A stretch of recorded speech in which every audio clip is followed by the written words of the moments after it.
and welcome to Shootin' the Breeze. I'm WECT First Alert Chief Meteorologist Scannon Medwick. Check out this image from North Carolina's Outer Banks. A breathtaking photo, you might say. Only it's not a real photo. Nature didn't arrange these players. This viral image was generated with artificial intelligence. Let this be food for thought as the 2023 Atlantic hurricane season opens. You'll want to be wary of viral storm content you might come across online. It may be fake. So that's why I want to express thanks for your trust in the First Alert Weather Team, the WECT.com Comprehensive Digital Hurricane Center, and Shootin' the Breeze.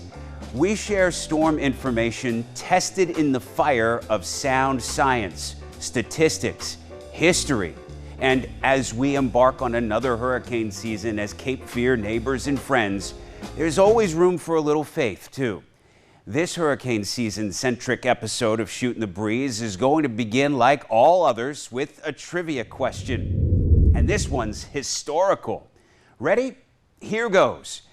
In 1958, Hurricane Helene delivered a brutal wind gust of 135 miles per hour to Wilmington, the city's highest on record.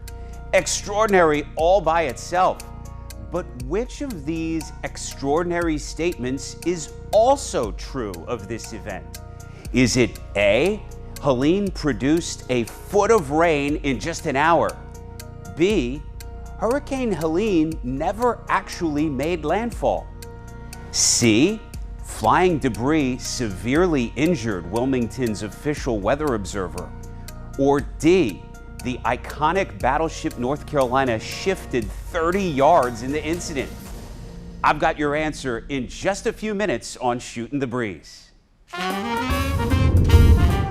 In this first of two forecasters' notebooks in this episode of Shootin' the Breeze, clues at what hurricane season 2023 may bring. And in terms of total storms, some of the same old things are back to tilt the scale higher here in 2023. The National Hurricane Center is detecting more storms than ever. The Atlantic Multi-Decadal Oscillation, or AMO, remains in its active 30-year phase, and we know the ocean's going to heat up. But we may catch a break from the Pacific side of the ledger that we haven't been able to claim in years. For 3 straight years, the equatorial Pacific has been in its cool La Nina phase. Accordingly, jet streams into the Atlantic have tended lazier and less disruptive to hurricanes on our side. The U.S. alone has suffered greatly in these active seasons since 2020, with landfalls including Ian, Ida, Elsa, Zeta, Delta, Sally, Laura, Isaias, and Hannah. Only twice on record has the Pacific remained in a La Nina for 3 straight years. And encouragingly, the Atlantic hurricane seasons following these 2 trifectas have been friendly to North Carolina, though it is a small sample size.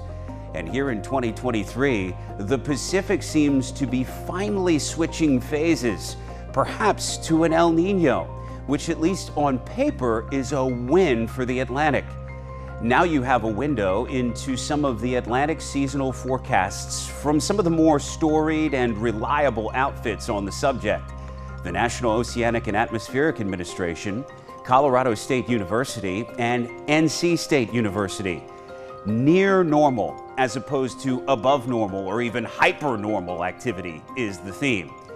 And as you peek at the 2023 Atlantic Tropical Cyclone Names list, I should note that as of this recording of Shootin' the Breeze, the National Hurricane Center has identified an unnamed subtropical storm that formed back in January. And Tropical Storm Arlene made a brief appearance in the Gulf of Mexico in early June. How many names will check off the list this year? Only time will tell. But remember, it only takes one bad storm where we live to make all the difference. So stay vigilant and prepared in any case.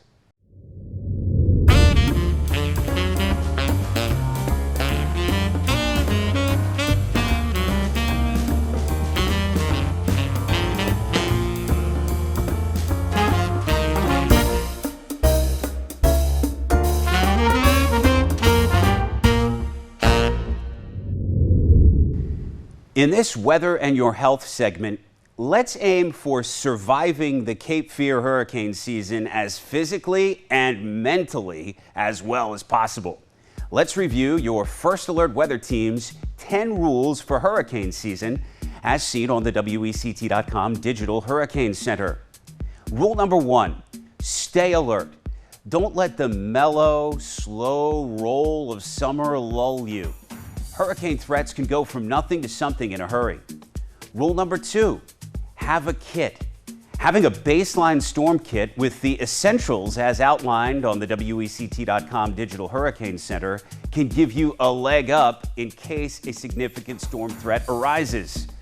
Rule number 3, update your storm plan often. Have you and yours revisited your storm plan lately? Situations change, new pets, new prescriptions. Best to update your plan every season. Rule number 4, be patient. You'll want to know every detailed impact as soon as a storm comes on the scene. But for the most part, Carolina's storm threats can't be specified until a storm passes the islands. Be patient and alert for updates and forecast changes. Rule number 5, understand the cone of uncertainty. It's an official National Hurricane Center product your First Alert Weather Team uses, and it's often misunderstood. Seek out the quick tutorial on the WECT.com Digital Hurricane Center to learn all of its ins and outs. Rule number 6, rely on forecasts, not models. Hurricane models circulate online and don't tell you the full story. Hurricane forecasts are based on the models, but with critical value added by human meteorologists. Rule number 7, focus on impacts, not labels. Storm categories don't tell you the whole story. Don't base your plans on category alone. And I'll have more on this very important rule later on this episode of Shootin' the Breeze. Rule number 8, avoid provocative social media content. If a social media post shouts an extreme storm scenario or just simply looks like it's designed to generate an emotional reaction from you, it probably isn't worth your attention, and you should definitely not share it. Rule number 9 is tied to 8. Stick with accredited sources.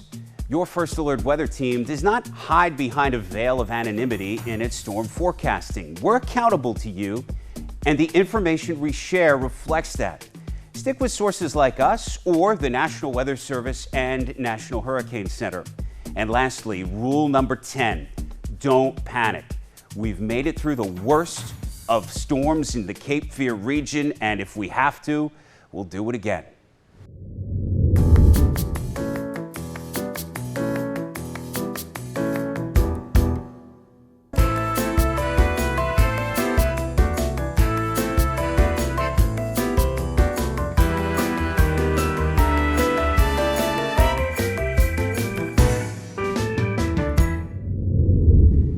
In this Forecaster's Notebook segment, an extension of rule number 7 of rules for hurricane season you saw broken down just earlier on this episode of Shootin' the Breeze.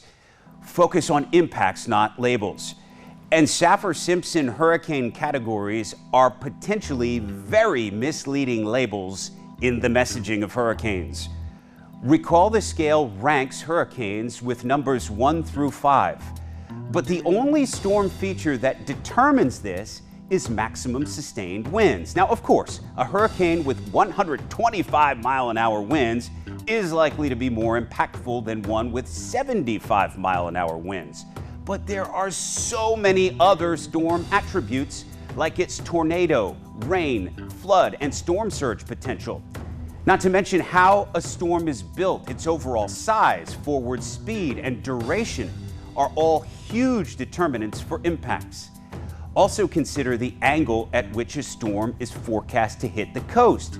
A direct 90-degree angle tends to be a much more impactful case than a graze. And here's an interesting kicker. That top item you saw on the hurricane features not covered by the Saffir-Simpson scale list, wind gusts. Yes, even the closest cousin to sustained winds, gusts, are not accounted for in the Saffir-Simpson hurricane scale. No storm in Cape Fear history showcased the glaring shortcomings of the Saffir-Simpson scale as much as Hurricane Florence of September 2018. Technically, Florence's 90-mile-per-hour maximum sustained winds at landfall made the storm, quote, only a Cat 1. Nevertheless, it brought record rain, flooding, tornado events, and storm surge to the entire North Carolina coast. Florence was large, perfectly symmetrical, hit the coast directly, and lasted for days. And to my earlier point about gusts, there's Florence on Wilmington's top ever gusts table. It's number 2 on that list, outperforming Category 2, even 3 and 4 storms in this very damaging and potentially deadly metric. Later in the summer, your First Alert weather team will have much more content for the 5th anniversary of the horrible Hurricane Florence. So thanks for looking out. And of course, when your First Alert weather team is looking out for active tropical systems, you'll want to look for local relevant impact-based forecasts to take center stage. In hurricane forecasting, impacts matter, not categories.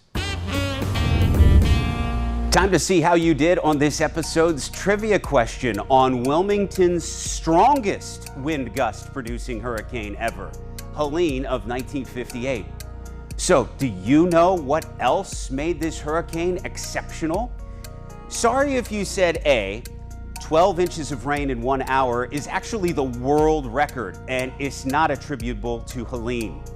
Choice C might have looked interesting to you, but I'm pleased to say that the 3 gentlemen who are listed as working and volunteering in the Wilmington Weather Bureau amid Hurricane Helene, Robert Frost, Ren Honeycutt, and Stanley Reeder, all escaped the storm uninjured. As a side note, you may recognize Stanley Reeder as the founder and namesake of Wilmington's most famous carnivorous plant garden.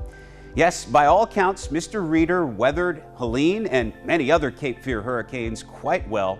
He passed away in 2012 at the age of 90.